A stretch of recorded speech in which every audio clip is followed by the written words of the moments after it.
What really happened with your host, Mike Rivero. You're listening to the Republic Broadcasting Network, where you'll find out what the Fukushima's going on.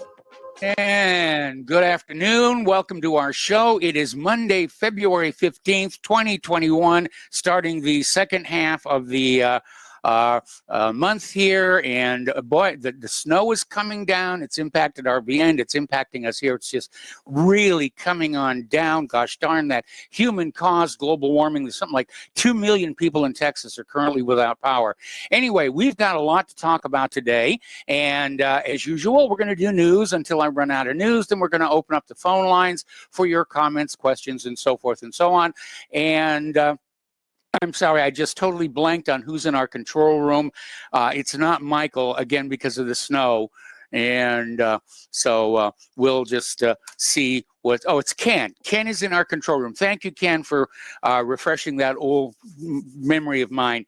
Anyway, let's get right on into it. We've got a lot of stuff going on. Today is President's Day, and that means this is the day when President Biden comes out of the White House, and if he sees his shadow, it means 6 more weeks of the corporate media snow job that we're going to have to get through.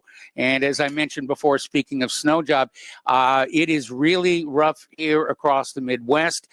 We've got yet another winter storm on its way in from the Pacific Northwest. Moscow just suffered their coldest winter in the past decade. And unfortunately, power prices are surging to deal with the demand to keep homes heated. All right, now obviously the big news is coming in on Saturday night. The Senate voted to acquit Donald Trump of incitement of the January 6th protest at the Capitol building. Now, they actually had a slight majority for guilty, but under the Constitution, it took a 2/3 vote to convict, and they failed to reach that. There were 7 GOP senators who voted guilty, and already the backlash against them has started here. And we're seeing articles like this one here over in Blacklisted News, basically saying that the GOP backed the impeachment to keep Donald Trump from pardoning Julian Assange. And I'm not exactly sure what's happening with there, but it was one of my bones of contention that Trump did not pardon either Julian Assange or Edward Snowden. All righty, so article coming on out of CNBC, no less. GOP senators who voted to convict Trump are now facing the backlash in their home states. And apparently party leaders and local GOP officials trying to curry favor with the broad swath of conservative voters to Donald Trump have condemned the 7 lawmakers for breaking ranks with the rest of the party. And there's another article basically on the same theme. This one is coming out of townhall.com. Trump voters will never forgive the shameful GOP establishment. They're absolutely right. And it's not just those 7 turncoat senators who voted guilty. It's the machine as a whole that really did not stand up on behalf of a Republican president. And a lot of people have said Trump was not able to do everything he wanted to do because he was up against opposition, not just from the Democrats, but from the, his own party as well. Just that he was an outsider. Nobody wanted him there.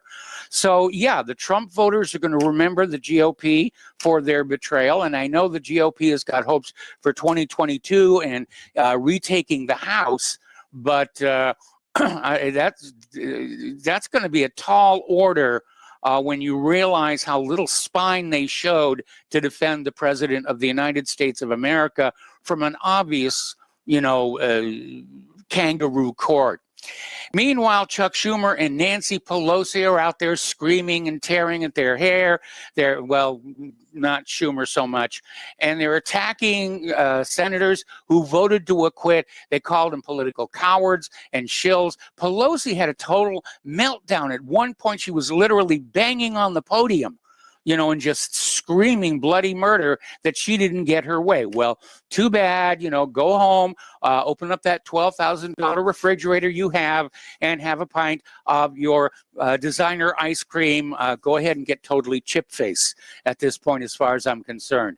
Meanwhile, Mitch McConnell is out there, screaming against Trump and Trump-backed candidates. Now that Trump has defeated this second impeachment, his stalwart associates, they're all lining up to run for office. His daughter-in-law, Laura, is considering a run. Marjorie Taylor Greene is thinking of running. And Mitch McConnell is out there saying, no, we're going to oppose all these people in favor of what he calls electable Republicans, meaning they've got the money and the connections. And what's really interesting here, Donald Trump is now the only president to have been impeached twice and acquitted twice, while Nancy Pelosi is the only Speaker of the House to have 2 failed impeachments to her credit in U.S. history. Now, Lindsey Graham is out there saying that if the GOP can take back the House in 2022, they're going to impeach Kamala Harris because of starting that little program to provide bail money for the Black Lives Matter rioters, which I think is much closer to incitement and encouragement than Donald Trump's speech. But Lindsey Graham is now calling Trump the most potent force in the Republican Party, and like it or not, he's definitely going to be the standard bearer for the party leadership going into the future. Now, Democratic Senator Chris Murphy said just yesterday, Republicans are deathly afraid to vote against Trump due to his prevailing influence over, the GOP. And basically saying that his acquittal secures his spot as leader of the GOP for the next 4 years. And let's see. All righty. I have a conversation taking place on my watch here. Now, the Trump defense attorney, Michael Vanderveen, was being interviewed by Lana Zak on CBS News, and he basically said prosecutors in the impeachment had doctored evidence by changing the date on a tweet and adding a check mark in an attempt to validate a false narrative. Oh my goodness, they were cheating. How shocked. You can just imagine my shock on that one. So Trump's attorney said that the impeachment trial was all political rhetoric that is not too far away from what happened at the January 6th protest on the U.S. Capitol. The attorney said the prosecutors in this case doctored evidence. They did not actually investigate the case. And when they had to come to the court of the Senate to put their case on, they doctored the evidence. Now, here's what's really interesting about this, because Saturday morning, we were all told there will be a vote at 3 o'clock in the afternoon. And then around lunchtime, all of a sudden it was announced that the Senate had voted to allow the calling of witnesses, and this was going to put off the vote into sometime this week. Then Trump's lawyers came on out and said the very first witness they were going to call under oath was Nancy Pelosi. And at that point, the Democrats panicked and reversed themselves and went on to vote to acquit. Now, you've probably heard of the Lincoln Project by now. It got its start as this heavily anti-Trump organization.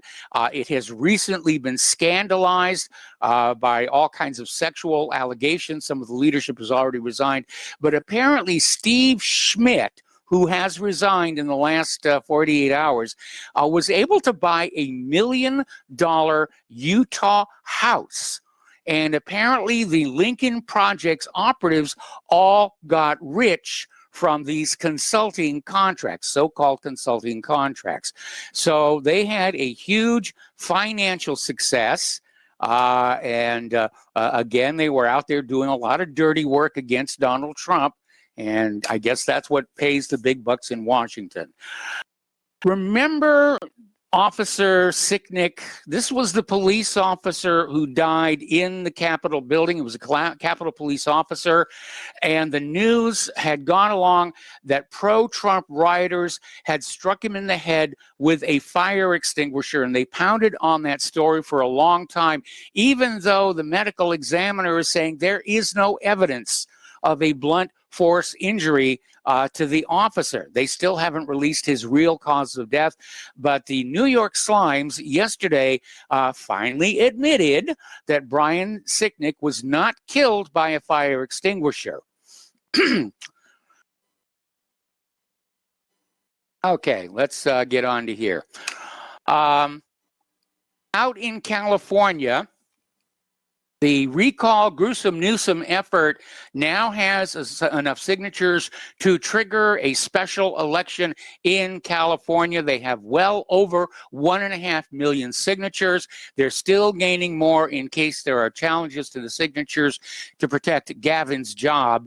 But Randy Economy, the senior advisor and official spokesman for Recall Gavin 2020, told Fox News on Saturday the campaign has received around 1,509,000 signatures, more than the required amount. Organizers said they expected to have 1.6 million by today.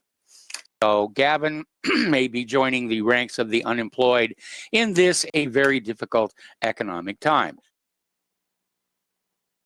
Meanwhile, up in Northern California, apparently the Californians are still pursuing the idea of splitting off the Northern California counties into America's 51st state.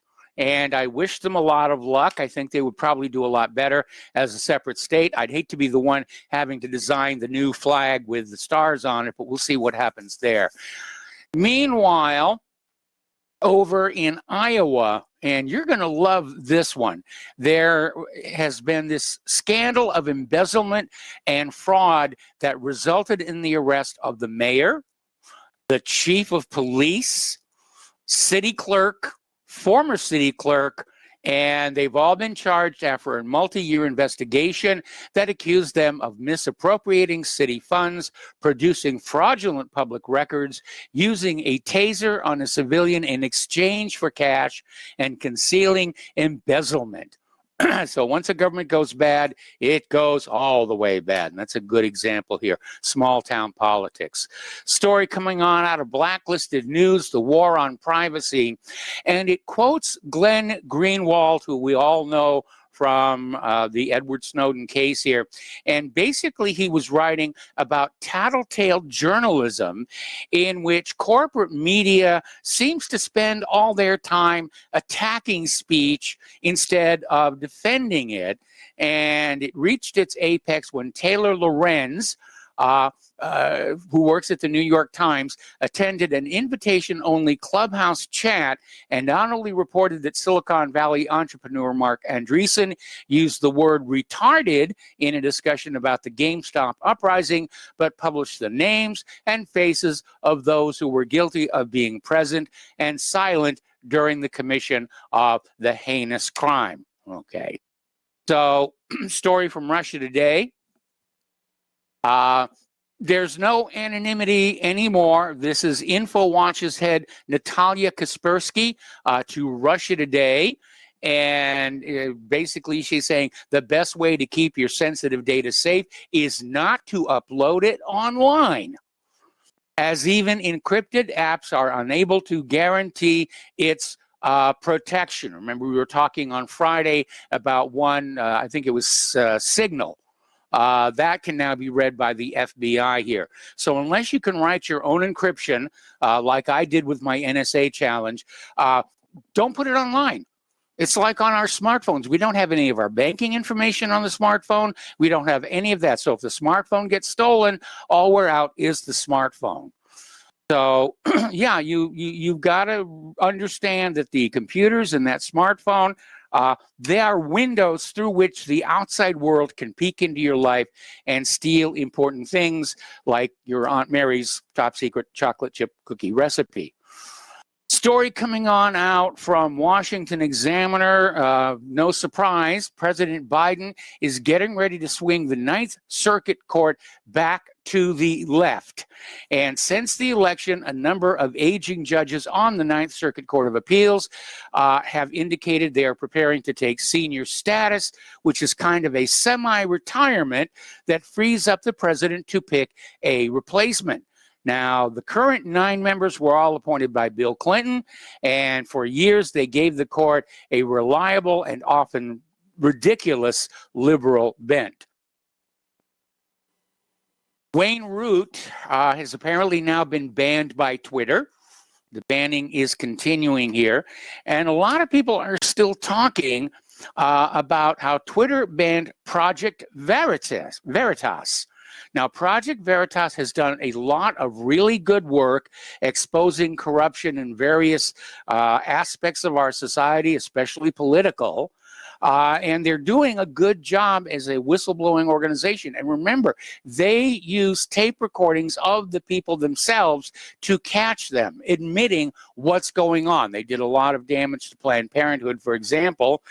And so now they're saying, you know, they're banned from Twitter.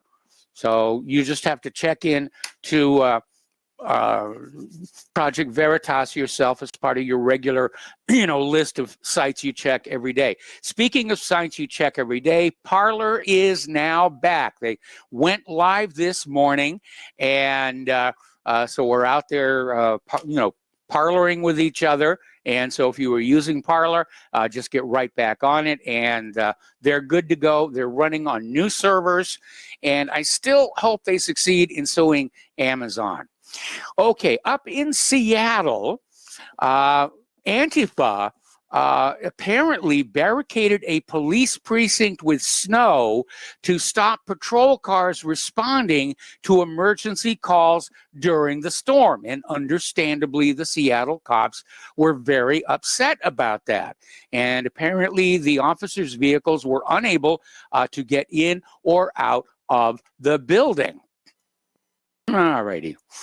Turning to COVID-19, and yes, it is still out there. And I actually got emails from people saying, can't we just quit with the COVID-19? I wish we could. I wish it would go away, but it's not going away. All right. New York City Mayor Bill de Blasio Friday called for a full accounting of whether Governor Andrew Cuomo's administration withheld information about deaths from the coronavirus, COVID-19, in nursing homes across the state. And apparently there have been some whistleblowers to come forward to basically build that case against him. Cuomo is saying it's just, you know, more politics, and pay no attention to that man behind the curtain. This story is a little scary. It's coming out of Breitbart. And Britain's socialized healthcare system has been issuing do not resuscitate orders for people with learning disabilities who catch the COVID-19 virus. All right?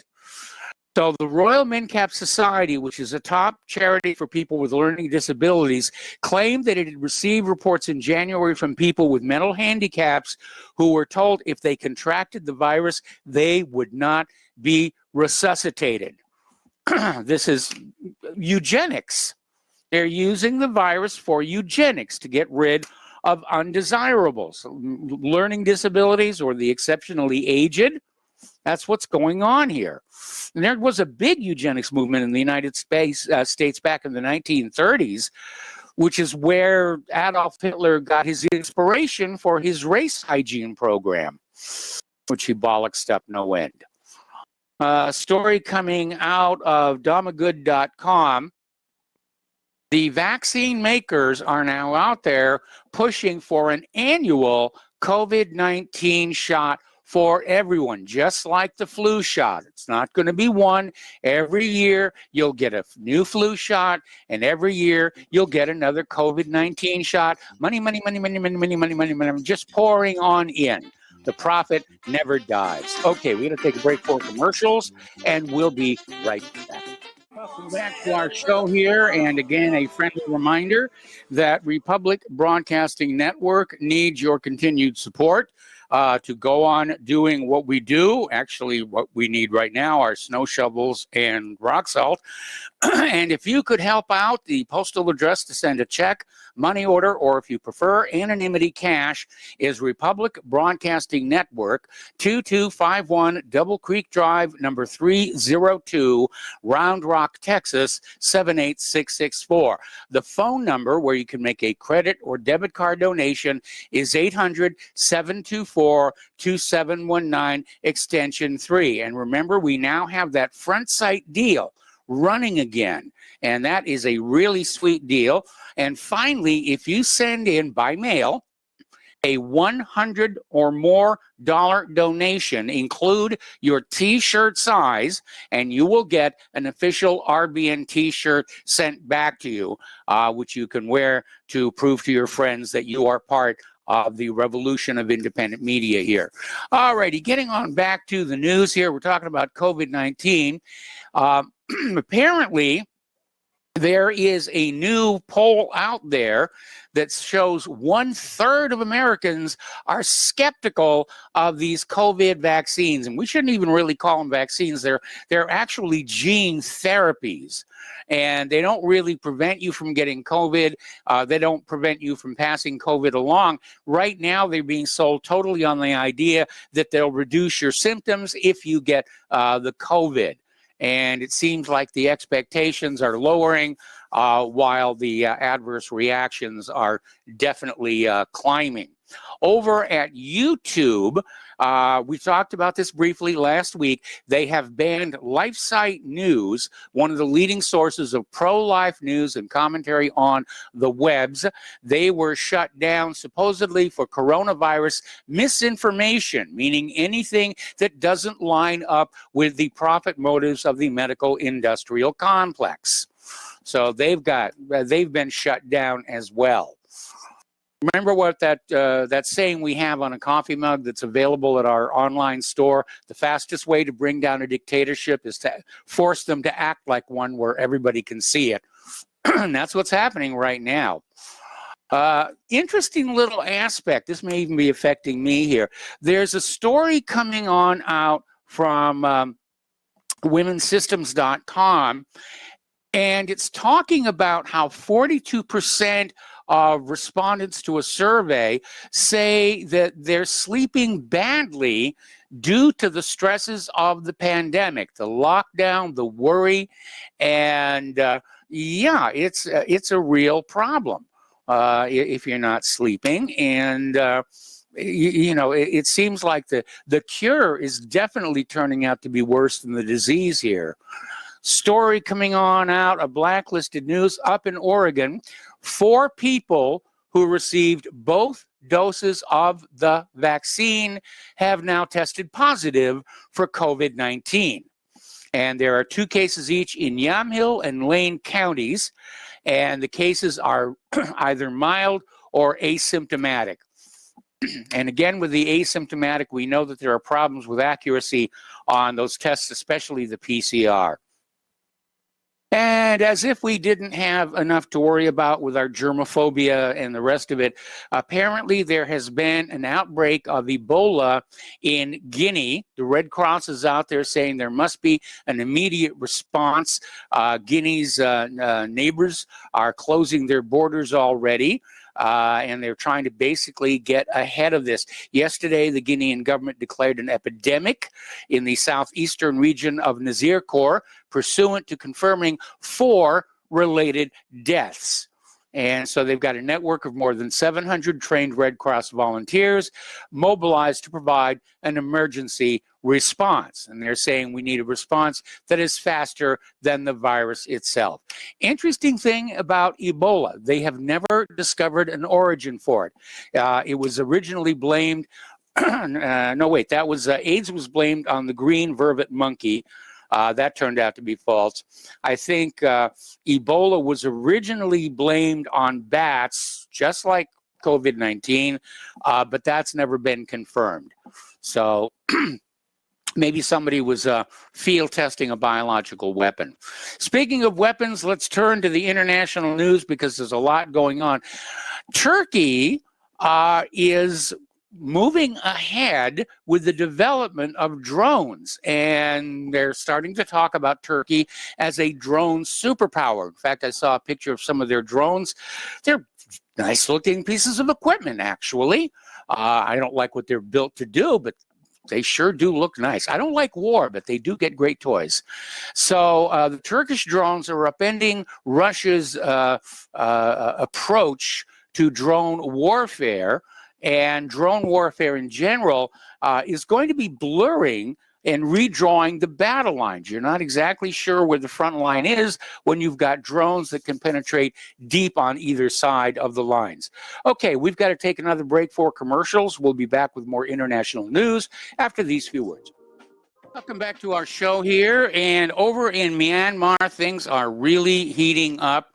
The protests are resuming. However, the internet has been restored. It had been shut down over the weekend to try and keep people from talking to each other and organizing, but apparently that really didn't work, and so the internet is back up. But apparently the current government of Myanmar has passed a law saying that protesters face up to 20 years in prison if they obstruct the armed forces. That is really a very long sentence. I think it's inappropriate, but again, it's a fear tactic. Over in Syria, state media is reporting a new round of Israeli airstrikes near Damascus. Video footage showed explosions near the ground, and media say that the air defense systems activated and countered the attack. Details are still emerging. Israel, as usual, is refusing to comment on the matter. Syria has yet to confirm any casualties or damage.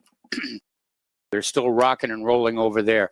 Meanwhile, in Israel, Israeli forces stationed on the border with the Gaza Strip opened fire on Palestinian farmers working in their lands near the border, forcing them to leave the area. Now, Israel has this little game it likes to play called a security separation barrier, and it's an empty plot of land where nothing is seen, where, you know, it's sort of a no man's land, if you will. And then Israel will sort of move up to the edge of that and then demand they need another, and then just nibble away at the other land. So anyway, Israeli forces opened fire on these Gaza farmers, and apparently they opened up with live bullets and tear gas, forcing them to leave the area. And all these farmers were doing was farming. Apparently, that is something that Israel is not happy with. Meanwhile, a group of Jewish settlers trespassed and desecrated a Muslim cemetery located just below Jerusalem's old city wall, according to the Palestinian news agency Wafa. Munther Siam, a member of the committee in charge of Muslim cemeteries in Jerusalem, told Wafa that the Israelis first walked through the Muslim cemetery known as Bab al-Rama Cemetery under police protection before reaching Lion's Gate, one of the gates to the old city located near the cemetery, where they performed Jewish rituals.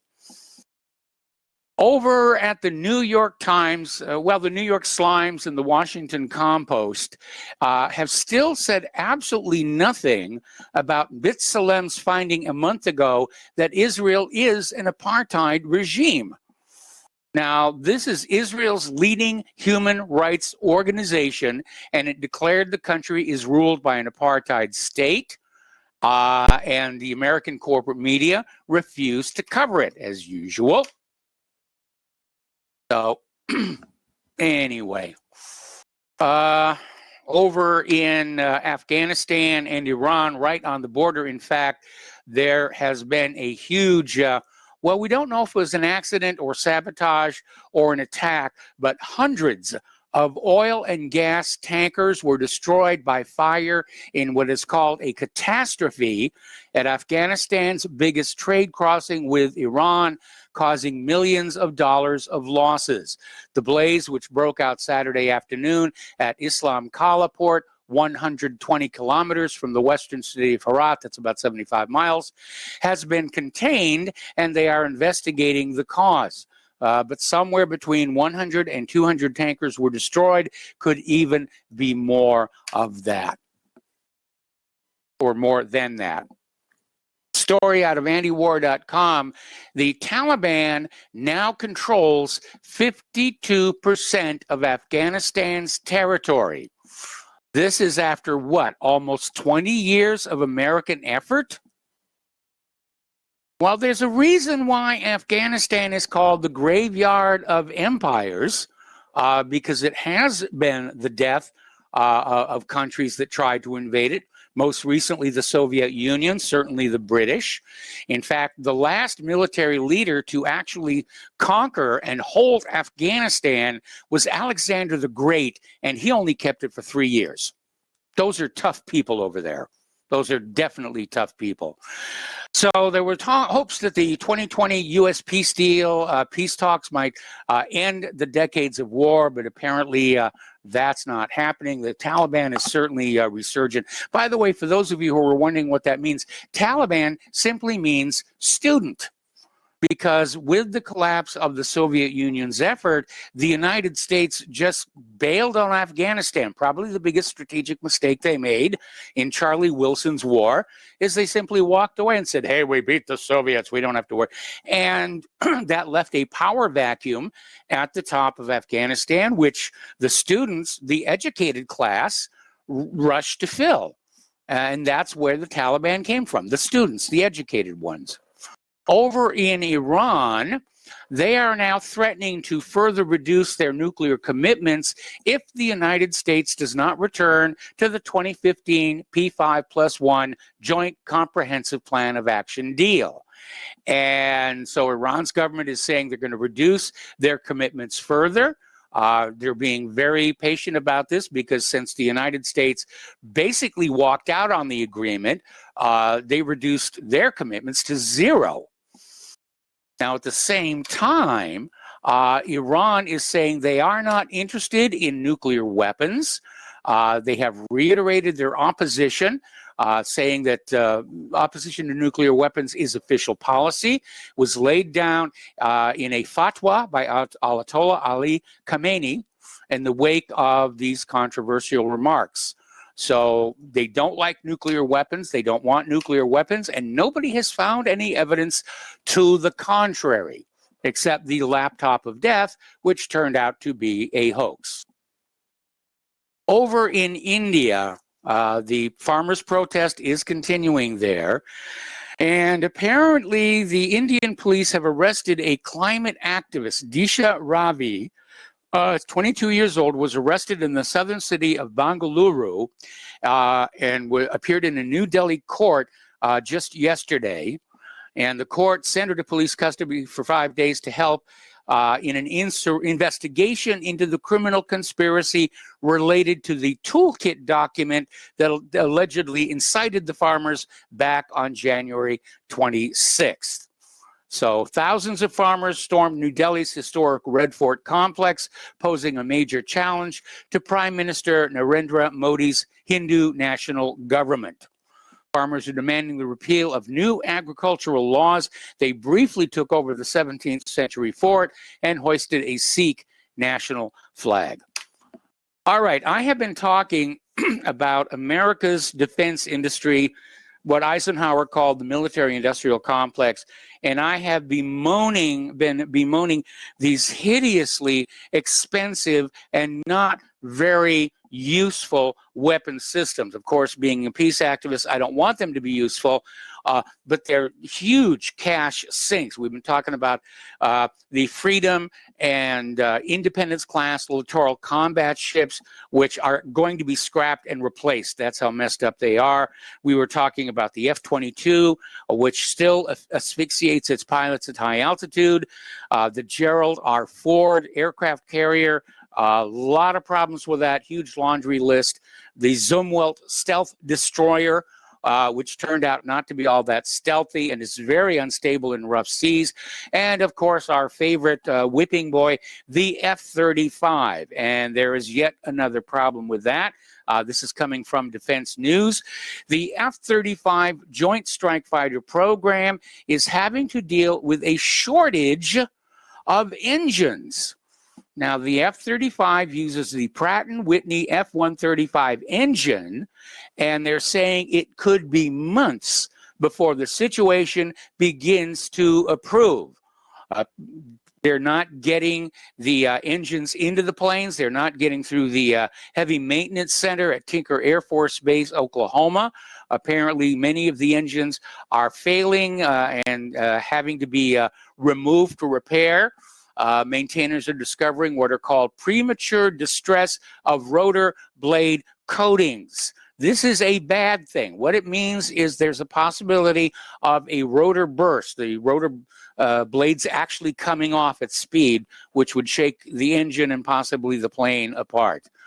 Okay, let's talk a little bit about the economic news now. There was an article last weekend about, is Deutsche Bank looking at crypto? And the answer is in this article coming out of Russia today.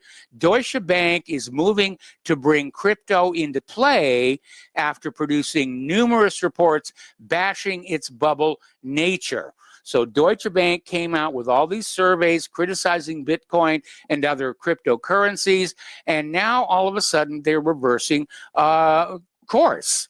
They're seeing cryptos as an opportunity, getting into the games with a plan for a cryptocurrency custody platform. So that may happen. Bitcoin is really soaring ever since Elon Musk invested in it.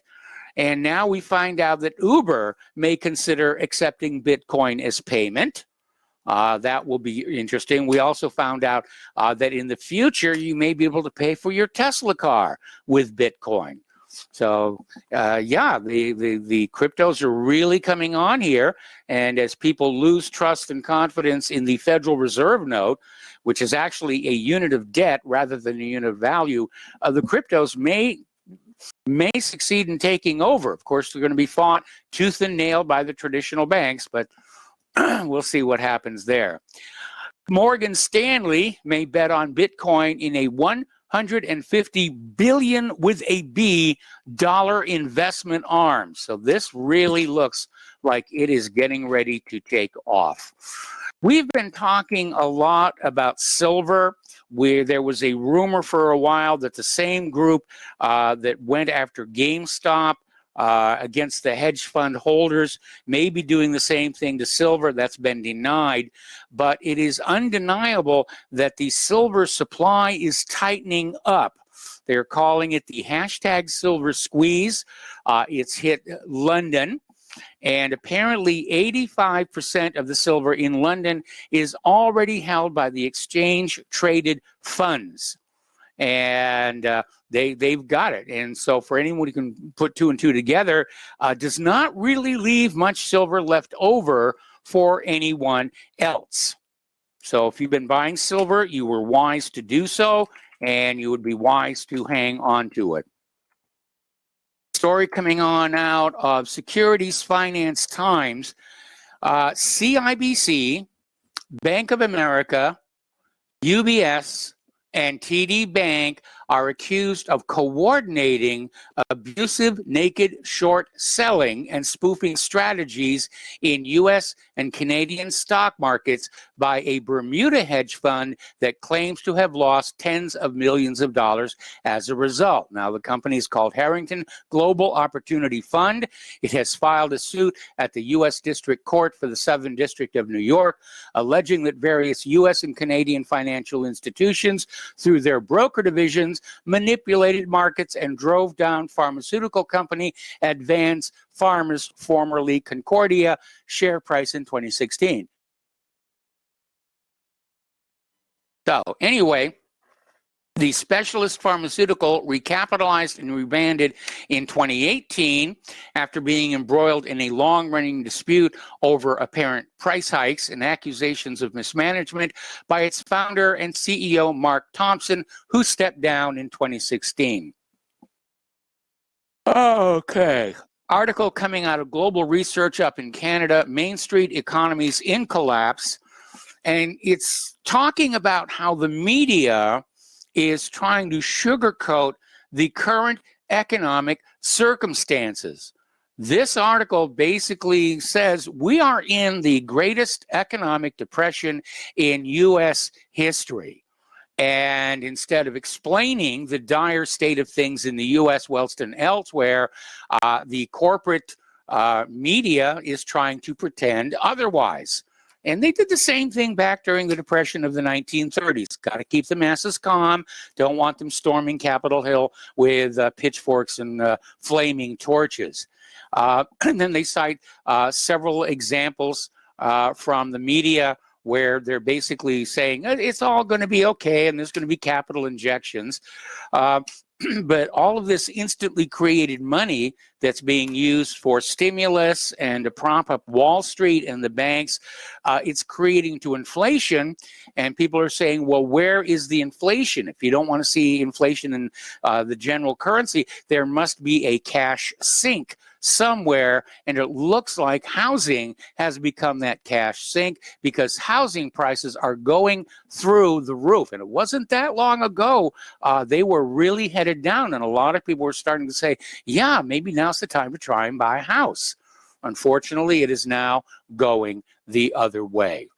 The other week we were talking about this scandal where Bank of America was giving the FBI information from their banking and credit card clients, suggesting that they might have been in or near Washington, D.C. on January 6th. And the FBI is now contacting and interviewing all of those people, including ones who were not actually at the Capitol building. It's a dragnet, if you want. And this article from Station Gossip is saying that Bank of America doxing its customers isn't just a scandal, it could be a crime.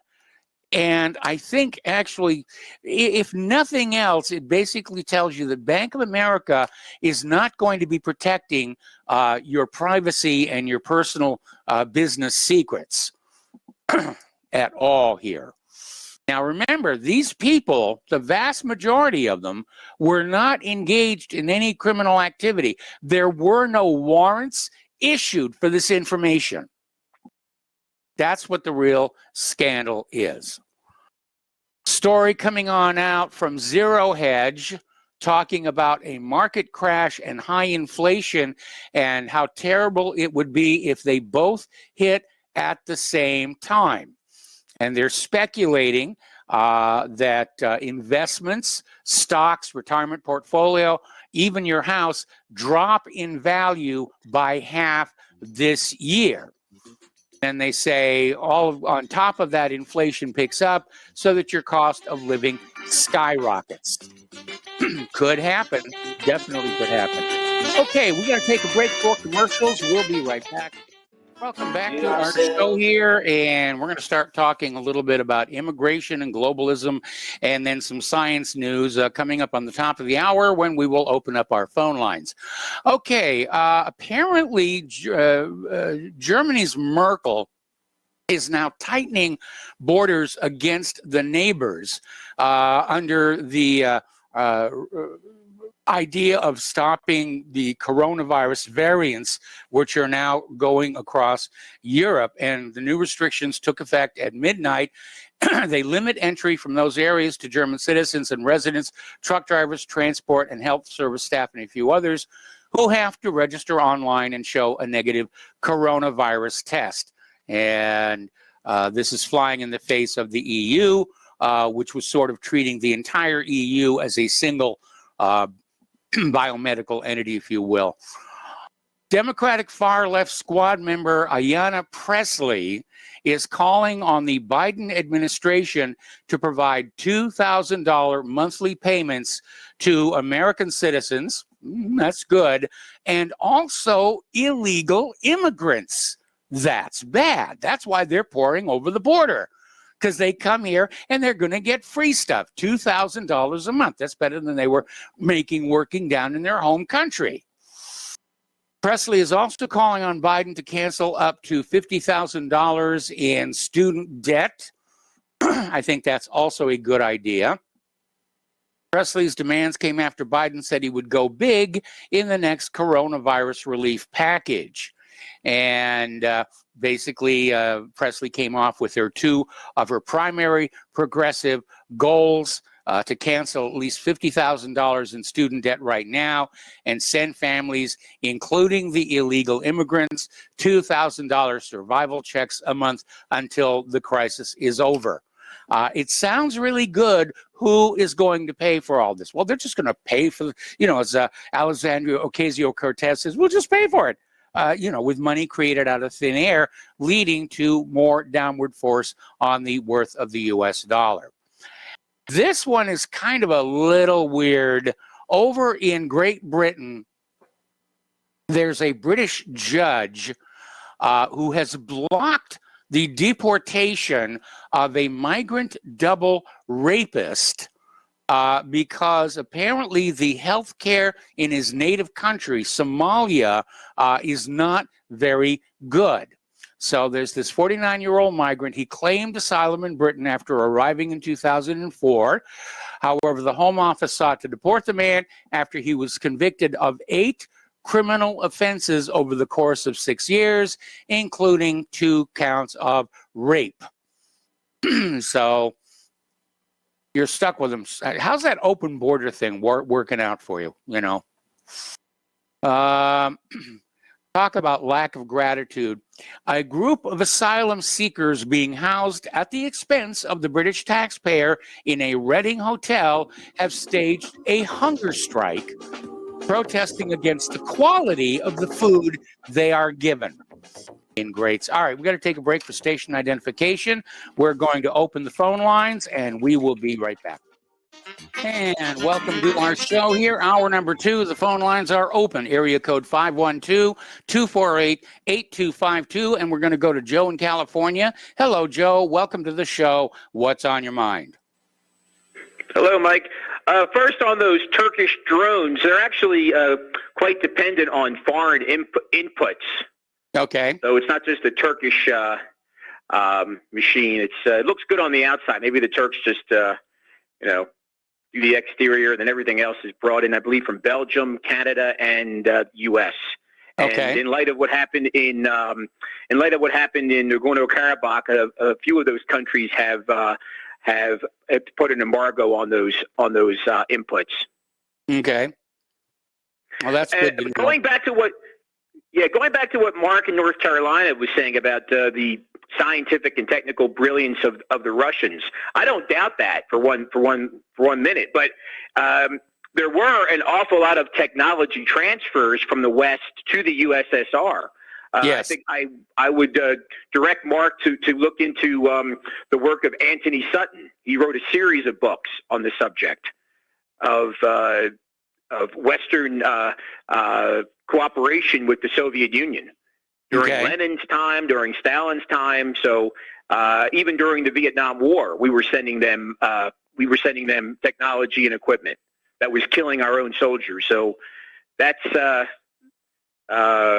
something for Mark to look into.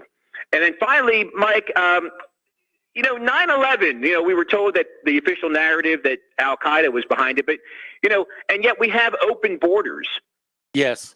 I mean, aren't the feds exposing the utter nonsense of that official narrative by leaving the borders open? I mean, if it was in fact Al-Qaeda, if Al-Qaeda was behind the attack, why would they not provide the strictest security possible at the borders? Well, because they're the government, and the government does dumb stuff. Totally agree. Thank you, Mike. All right. Thanks an awful lot. The phone lines are open. Area code 512-248-8252. And we're going to go to Dan in Washington State. Hello, Dan. Welcome to the show. What's on your mind?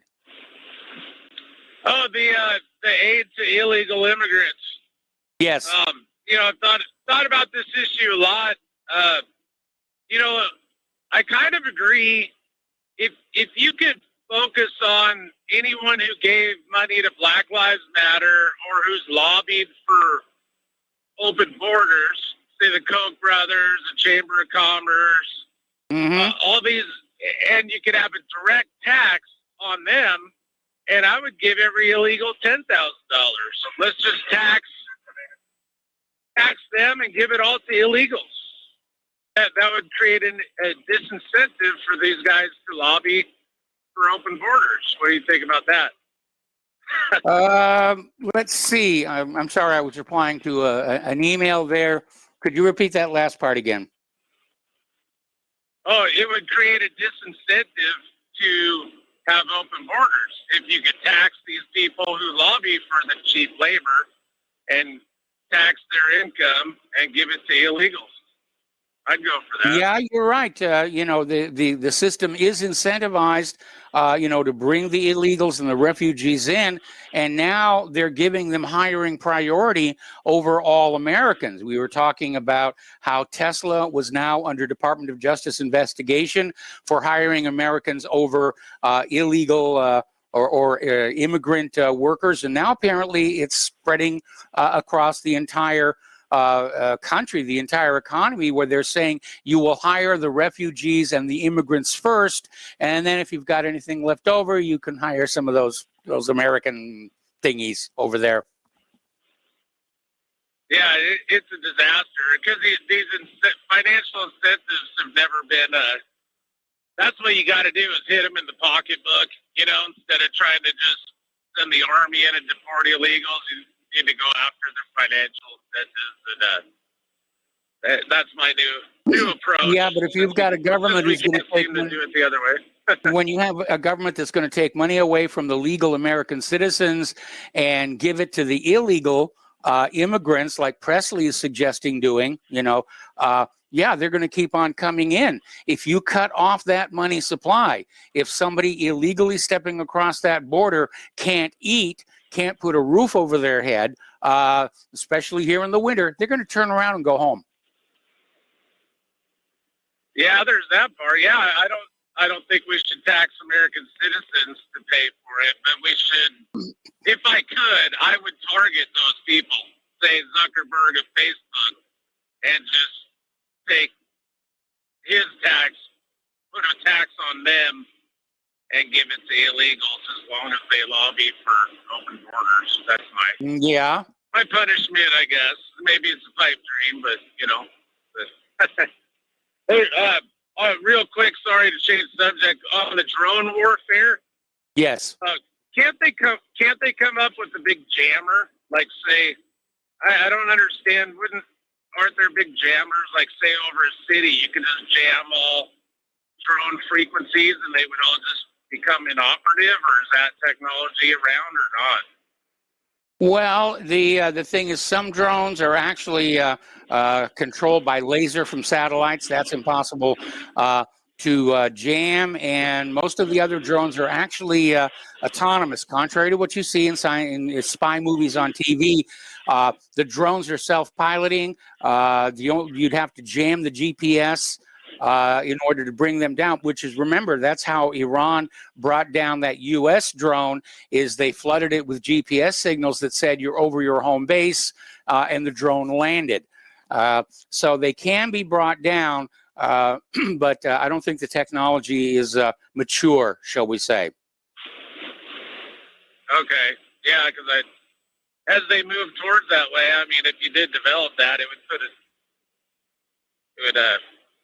help stop that drone technology, really, if you could just jam it all. But anyway, thanks for taking the call, and let other callers get on. Have a good day.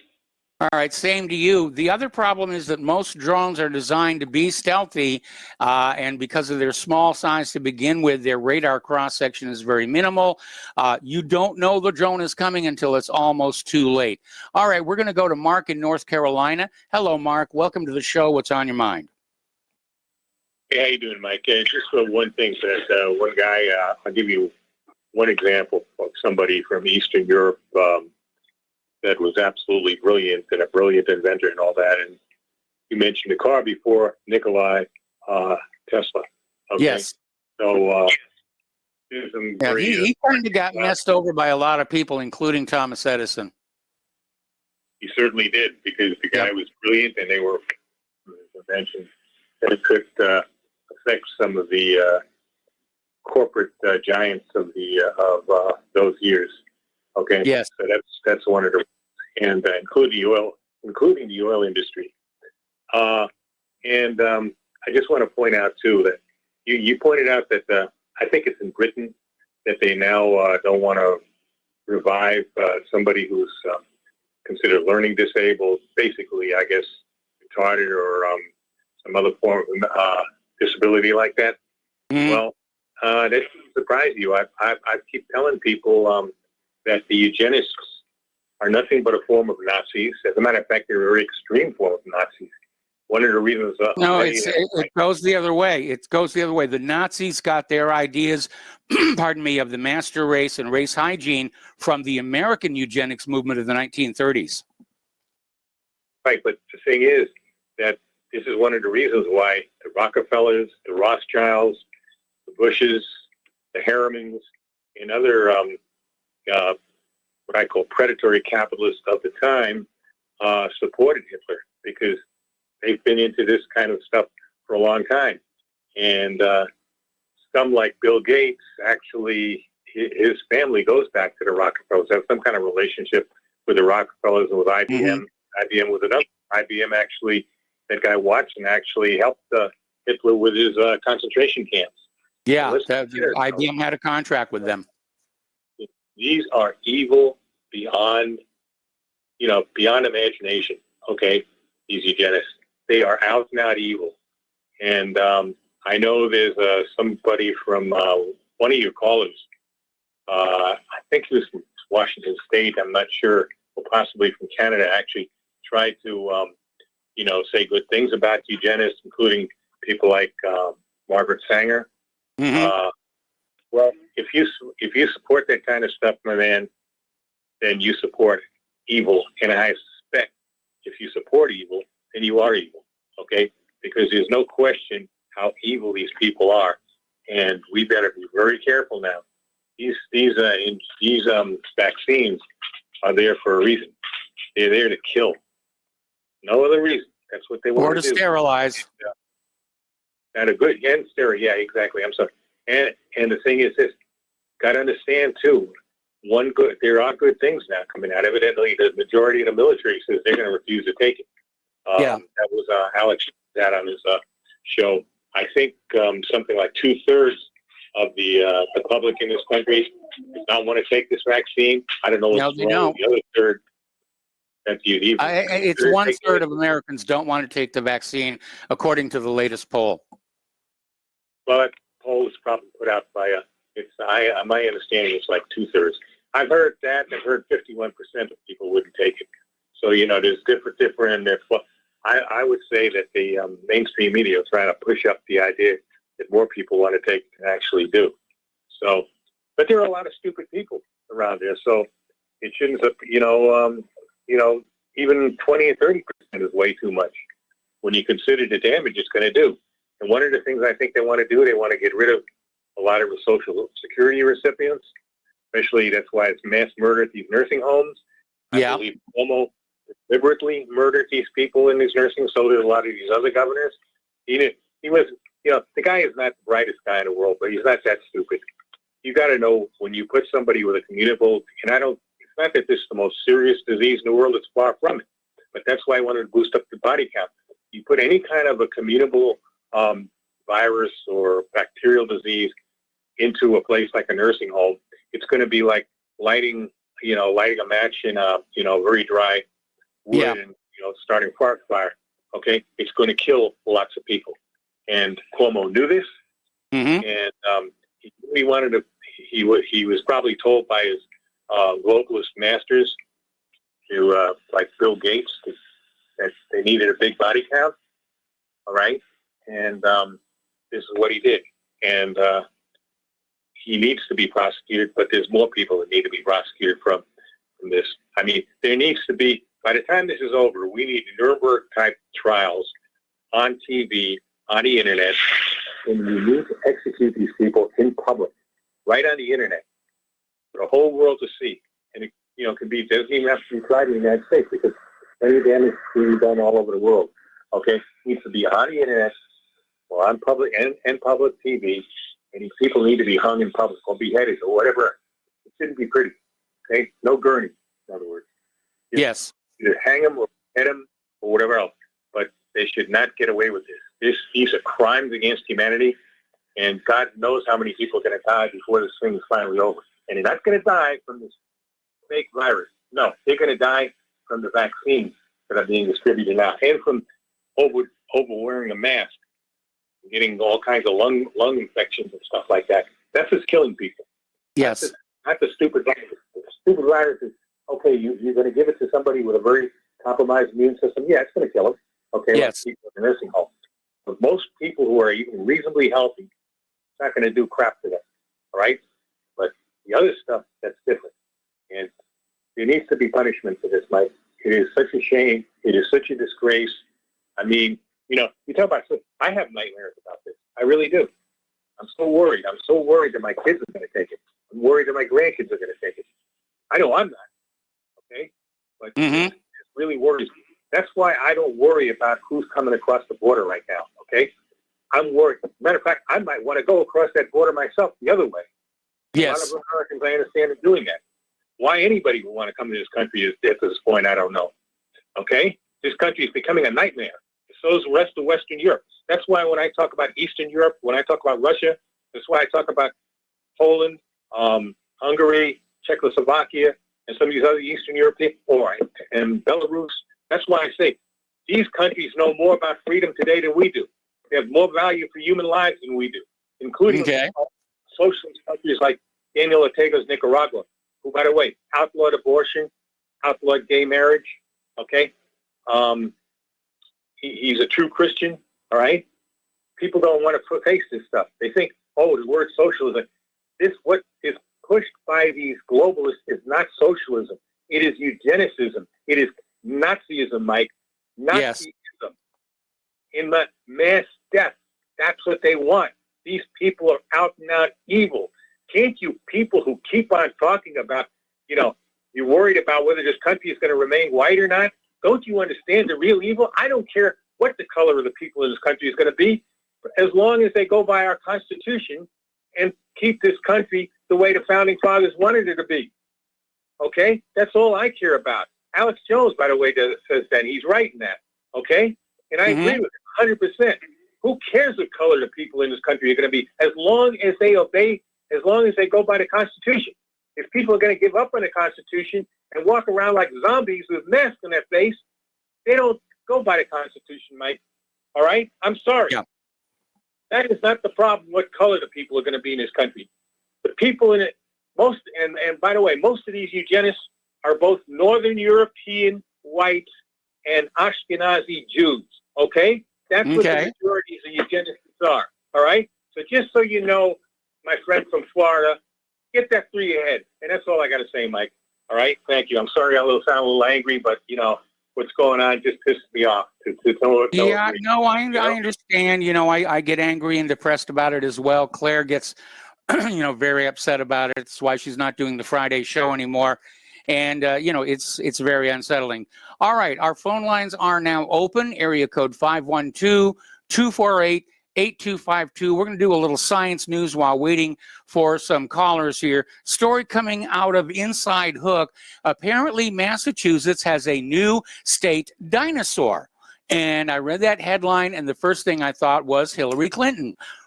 But I was wrong. Apparently, there's a real dinosaur that has now been adopted as the state dinosaur for Massachusetts. And I was rather surprised to find out a lot of states have an official state dinosaur, which I guess is kind of interesting if you think about it here a little bit. Okay, now then, getting on to some other news. Okay, gun control. The Biden administration is gung-ho for gun control here, and Biden is asking Congress to ban weapons of war on our streets. He's fanning the 3rd anniversary of the Parkland shooting to demand gun control. Now, this is a classic example of how the gun grabbers play fast and loose with their definitions, because when you talk about weapons of war, you're talking about like the M16, okay, which bears a superficial resemblance to the AR-15, originally came from the same design. But weapons of war are either fully automatic or 3-round burst, and the sporting rifles that are sold on the streets of America are single-shot, semi-automatic. And, you know, they look cool because of the way they're built, and they've got the little Picatinny rails on there to put flashlights and various other toys on there. And I wouldn't mind having one myself. I tried to build one out of an 80% receiver, but I botched it, unfortunately. And I gave away all the parts to a neighbor who's into guns before we moved here to Indiana. So I always felt bad about that. But they're out there, basically, they're exaggerating. They're always exaggerating. Oh, my goodness, one of these guns can wipe out an entire shopping center. And again, there are still suspicions that the Parkland shooting was a staged incident to push the gun grabber agenda. So there's always a lot of, you know, we're the most lied to people on the face of the earth here in the United States. We really are. Alrighty, we are coming back on another commercial break here. Phone lines are open, 512-248-8252, and we'll be right back.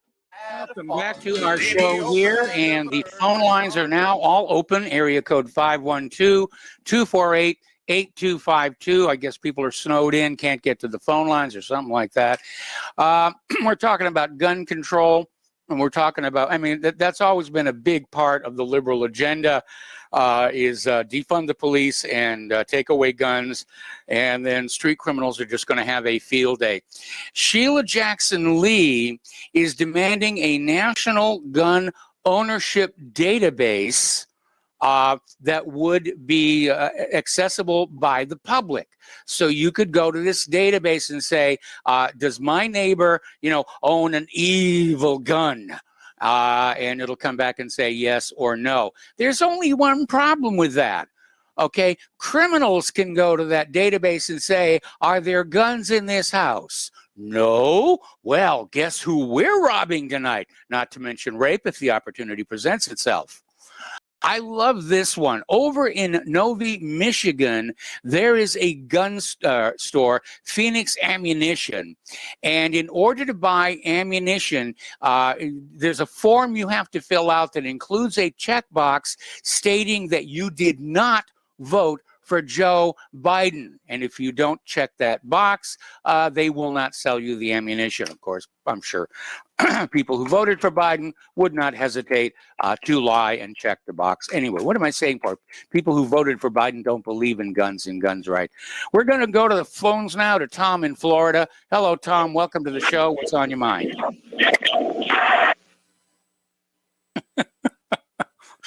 Tom, are you there?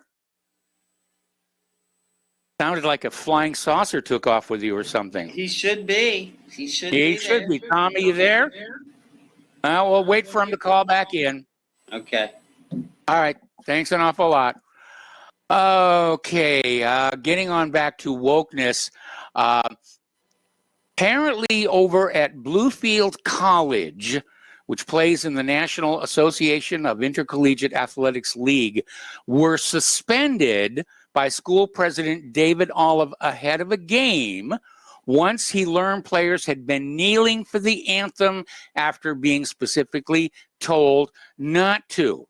Now, this resulted in them basically forfeiting the game, which I'm sure they weren't happy about.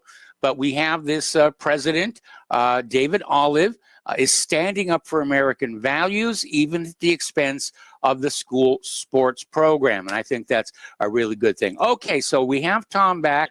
Hello, Tom. And I hope that wasn't too terrible an experience, whatever it was we heard.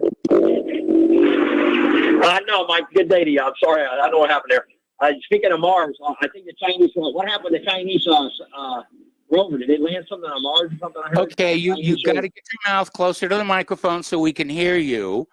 I don't think the Chinese have landed their probe yet. They're in orbit. So is the UAE probe. They're sending back some really nice photos. And, of course, Perseverance is just a couple of days away from its arrival and its 7 minutes of terror. Yeah, right. I did hear about that. Yeah, Mike, here's what I really wanted to discuss with you today. What's going on? I'm sure you saw what's going on with New York with the stabbing, right? Yes. You mean in the subways? Okay, now they have, the subway. Yeah, so they have 500. Now they called up 500 subway officers or whatever, special SWAT team, whatever, to catch this guy. What's going on in all these cities, all these Democrats are running is right into the ground.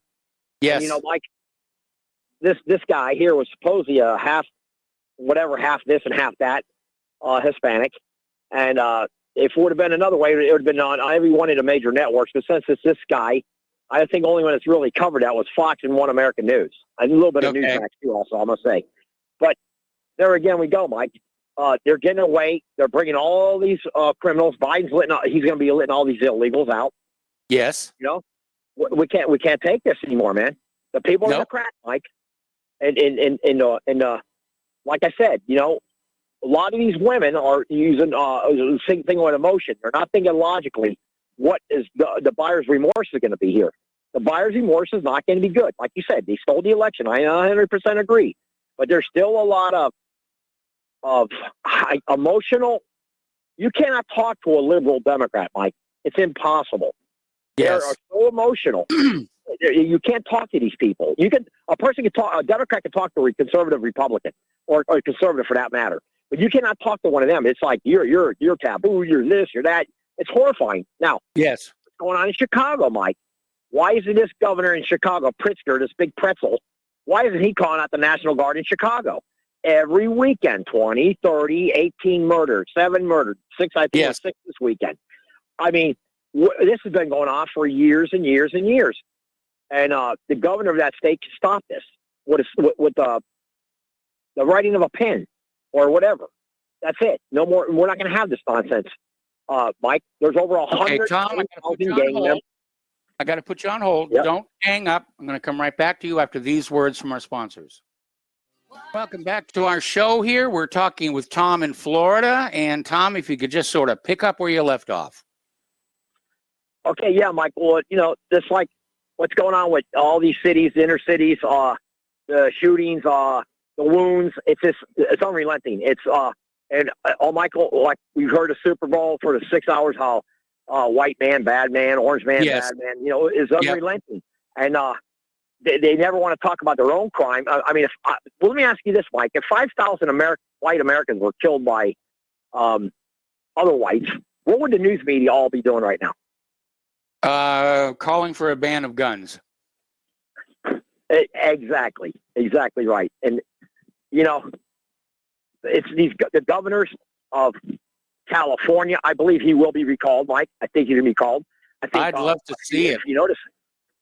Well, I can't even believe it. The Drudge Report, Matt Sludge, the Sludge criminal. Yes. Finally, his report I was looking at today. They're basically saying that Cuomo needs to step down or retire or be impeached. He's going to either have to resign or he will be kicked out of office. And that's coming out of Drudge. So when you see Drudge starting to fall, then you're going to see CNN and all these leftist commie networks to go, because Drudge is like a linchpin for all these licky, kissy, touchy liberals. And I believe once, now that his report is reporting that Cuomo needs to resign, like Newsom, I think these guys are all going to be booted out. And I think that's a good thing that we're going to see here in the next 6 months.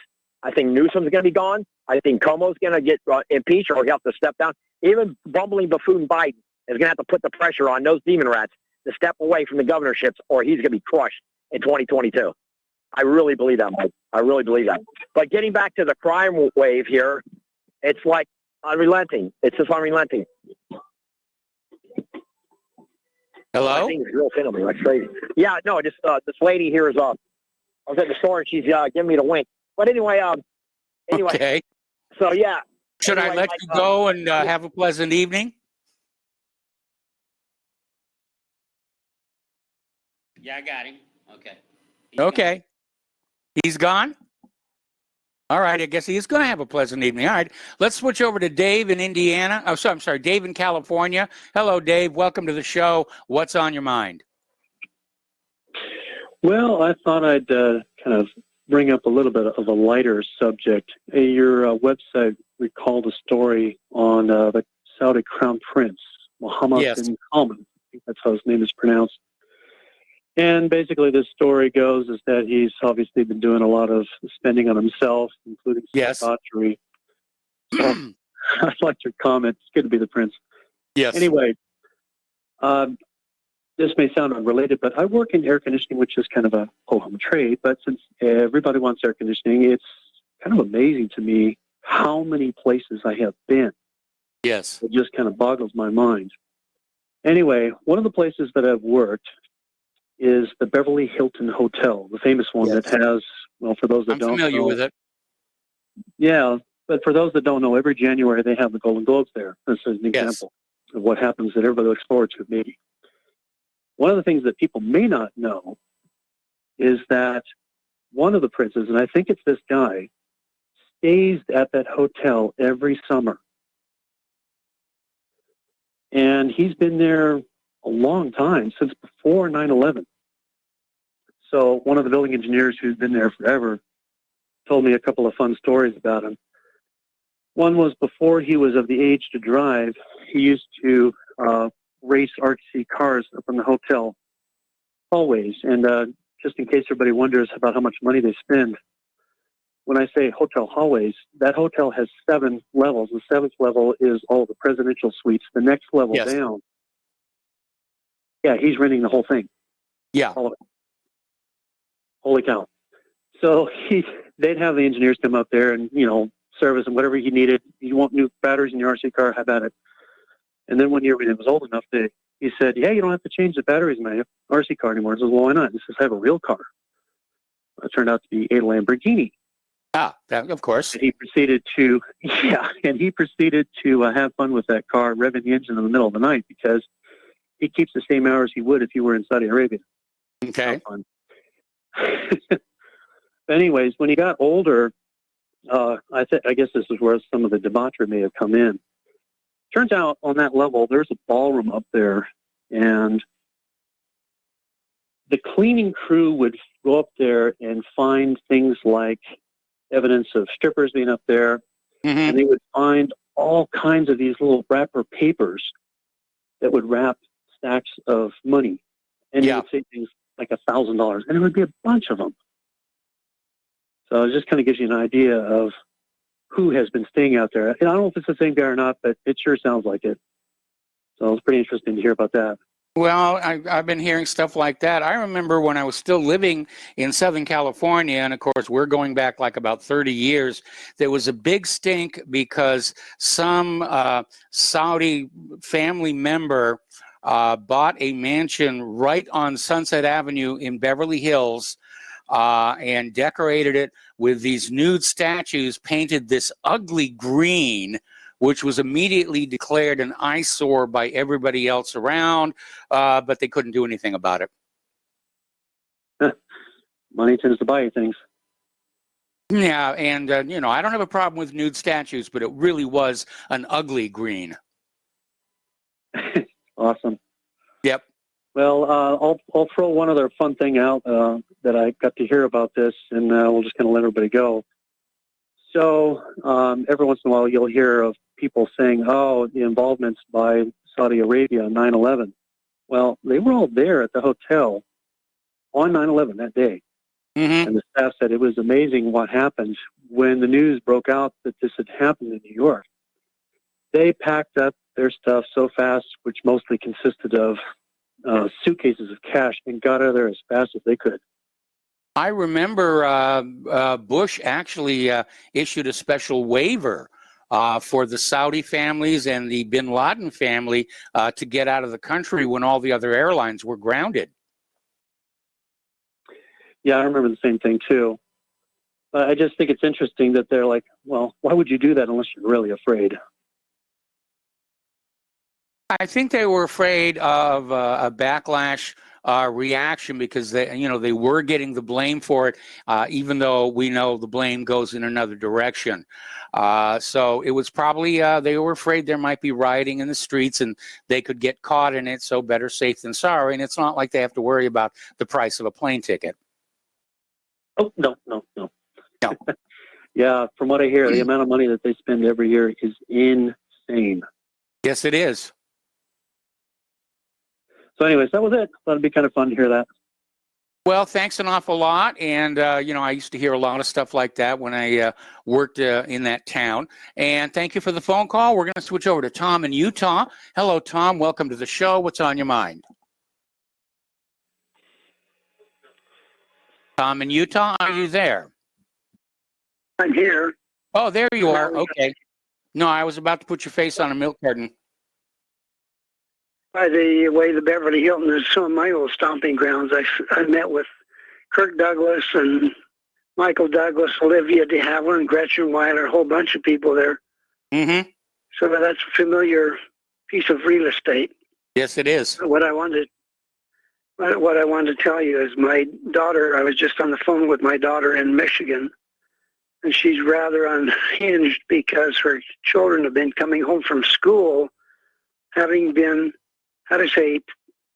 propagandized by Dr. Fauci in little documentaries or promotions where they're playing to the children in school a promotion by Dr. Fauci on how important it is that they get vaccinated, and if their parents are not compliant, they should register that complaint. Yes. In other words, it sounds like the German. If your parents, the Nazis did exactly that. Used the kids against the parents. So she's really upset at that nonsense. Of course, my kids don't blame her. My kids understand the hell of a vaccine from their father anyway. Mm-hmm. Anyway, that's what we're looking at. By the way, since I spent a lot of time in Washington, D.C., I was rather odd when they were talking about in the impeachment trial.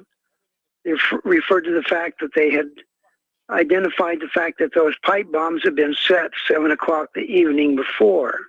Mm-hmm. Well, since I'd spent so many months literally in D.C., I know that entire complex, the mall, the office complex, the White House, the Capitol, that has such intense surveillance, you couldn't get away with passing wind without somebody noticing it. In fact, I had a meeting, our friend Drescher, the nanny, ran into me there in the office building of the House of Representatives, and she gave me an embrace.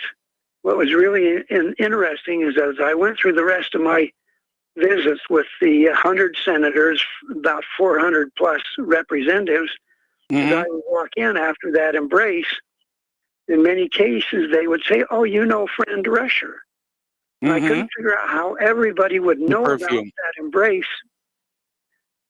When I finally realized that as you walk into an office, any senator or representative, there's a desk there, and behind the desk, underneath the desk, is a bank of monitors.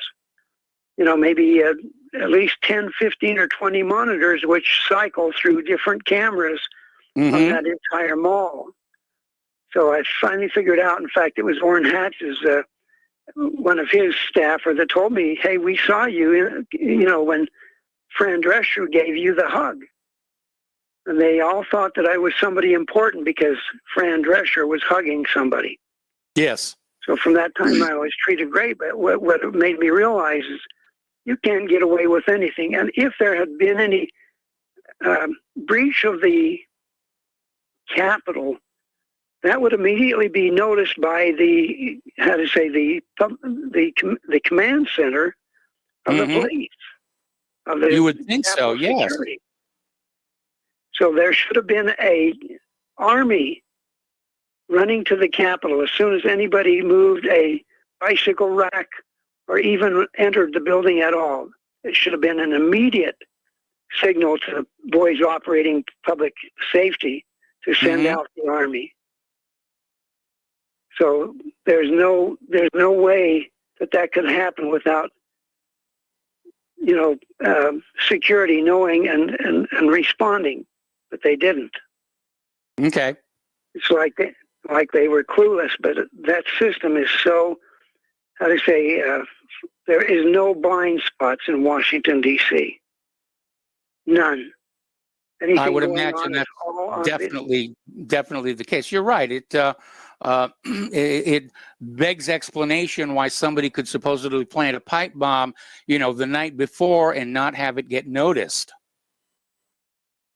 By the way, even my state representative told me that in order to talk about anything, we could not go out on the mall, could not be anywhere within the complex because it's all not only videoed, but audio.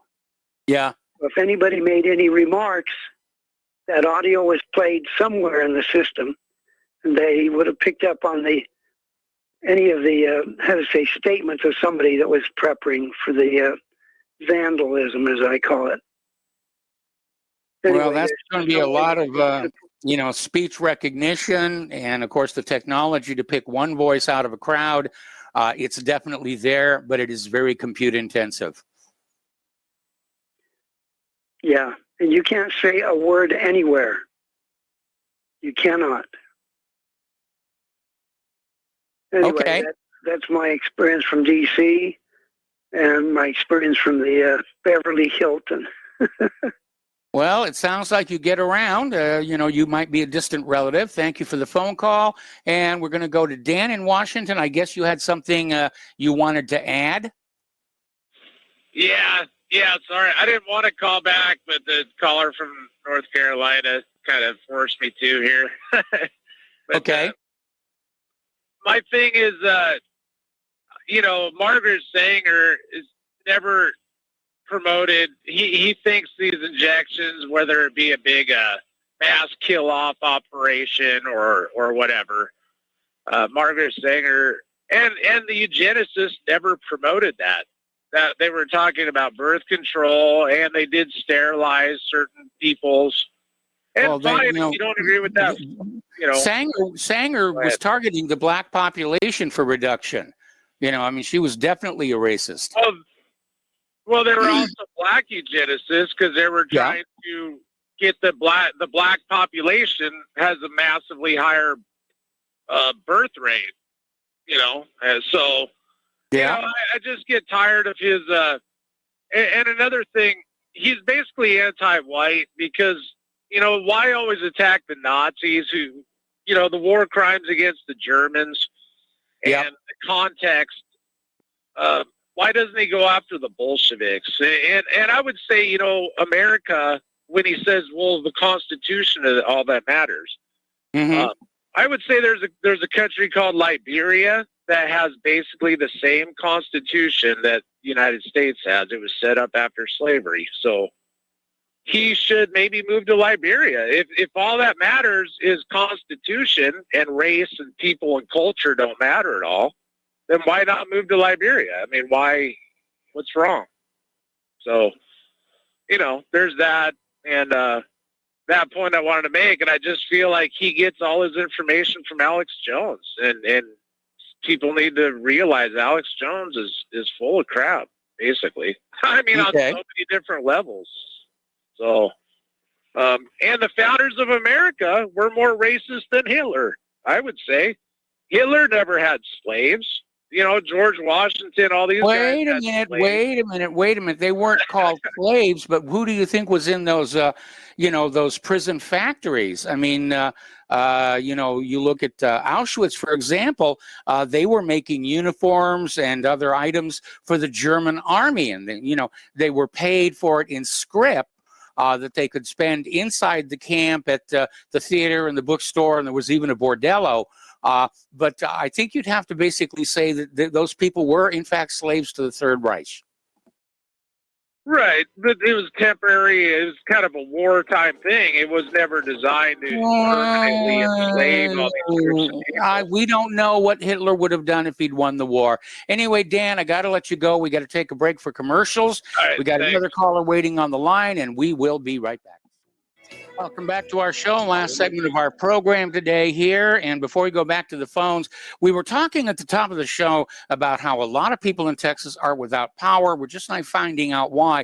Apparently, those wind turbines that are loved by the environmentalists and the global warming people are freezing. Solid, will not move. That's why it's a blackout. All right, we're going to go to Apostle in New Jersey. Hello, Apostle. Welcome to the show. What is on your mind? How are you, Mike? Mike, I'd like to wish you and Claire a happy Monday. Same to you. I hope you're both doing well. We did really good. We had a wonderful Valentine's Day and did Valentine's stuff. This I am very happy for you. But, Mike, I just want to let you know, we're not actually really moving into a socialist movement. Okay. We're moving more into a Bolshevik movement. Because they're actually following the same. They're following the same playbook. Because if you notice, the Dems they're talking more harm to any Trump supporter, than anything else.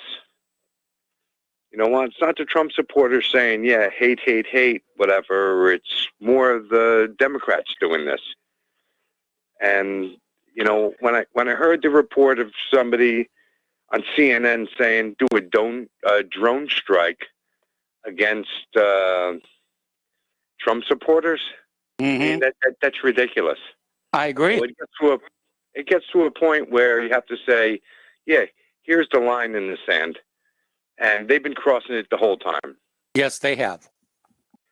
Yes, and also you have the Supreme Court, whatever, actually starting to take election fraud cases.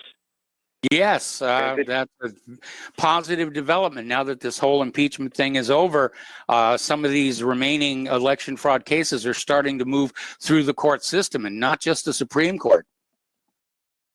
Yeah, and the thing, Maricopa County in Arizona, I mean, that's just ridiculous. They never handed over the ballots to the treasurer. They're stonewalling that one as hard as they can. Apparently, they're just, they're being openly rude to observers, and it's anywhere there's been an audit ordered. The liberal Democrats are just out there behaving like children, behaving like liberal Democrats. Yeah, and you won't have any State Department of Justice look into anything of election fraud. It's ridiculous. It seems like their state doesn't matter to them. No, they're obviously plugged into a much larger agenda, but it's just going to take one court to look at the evidence and render that, yes, an election was fraudulent, and they'll start falling like dominoes. I mean, they've tried to maintain this unified front, but, there have been a few cases that actually reached the point of providing evidence, and the Trump lawyers won in all those cases, but of course it was never reported by the corporate media. Okay, well, listen, Dan, I'm sorry, Apostle, I need to let you go. We're at the end of the show. My apologies to those holding on hold. Please call in tomorrow here. Stay tuned for John Stadmiller. Steve Elkins is going to be sharing the microphone with him tonight. Please spread the word about Republic Broadcasting. Spread the word about whatreallyhappened.now.com. Please enjoy the snow. Please donate, and we'll be back tomorrow. Aloha, America.